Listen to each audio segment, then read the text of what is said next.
On this week's edition, we're just off the Rappahannock River Heritage Trail. This is Shad Run season in Fredericksburg, and we're going to tell you about how to experience it for yourself.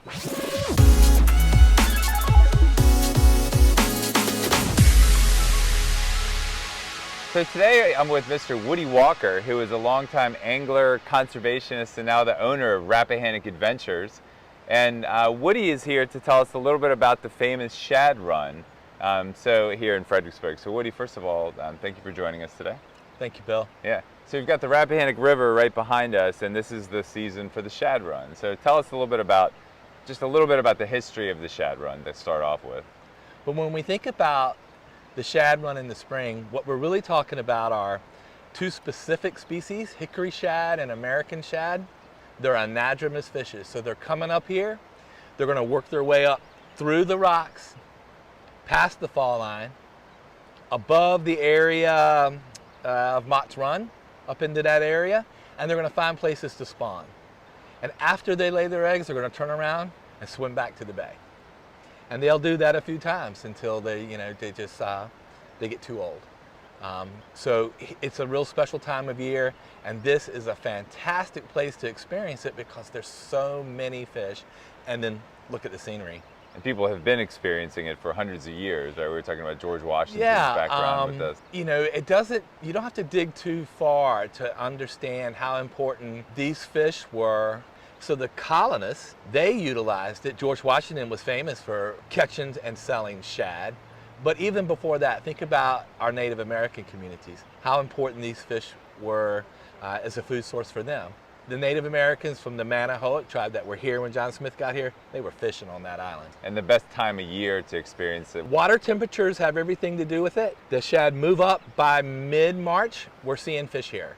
The Shad Run, which in these times is principally the hickory shad, that run will build and peak in April. And then into May, you get the striped bass run, and that's really special because there's so many fish here. It's a great opportunity to experience it. So people who get out on the river, you're a big conservationist, so you were talking a little bit about what are some things that people should be aware of when they're out there fishing? I fly fish, I teach fly fishing lessons. One of the things I stress about this is using a heavy enough line to catch the fish, land the fish, remove the hook.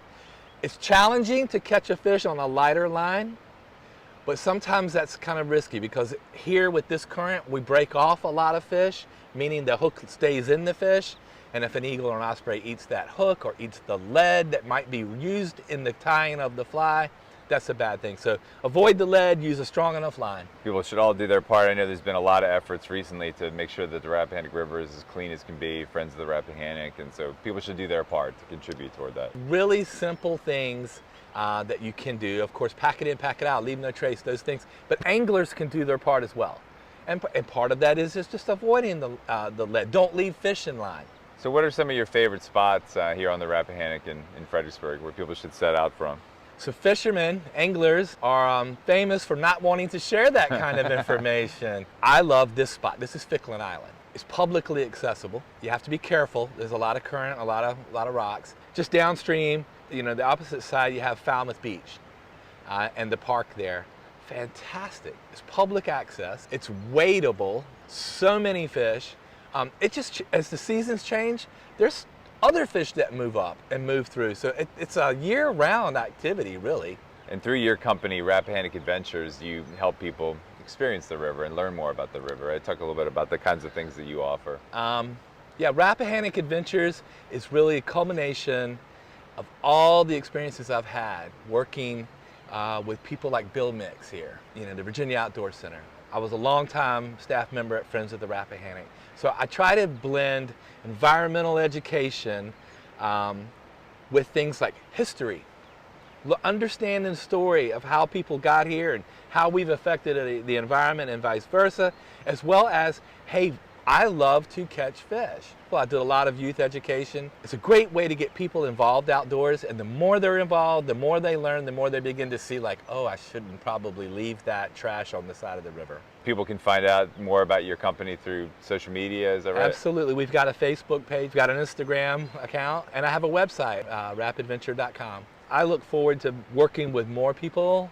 Anybody that wants to get outside. Fishing is just a way to get started into that. Well, great, Woody. We'll appreciate you taking the time today, and be sure to check out Woody's company, Rappahannock Adventures, and get out on the river. This is a great time of the year to be in Fredericksburg. I know people from all over the place come down here, and we want even more people to come down and experiencing the joys of Fredericksburg and the Shad Run on the Rappahannock River. It's a fabulous place. So as you can see here, the river is used for many things in addition to the Shad Run here. There's a team from Stafford County up doing some swift water rescue training.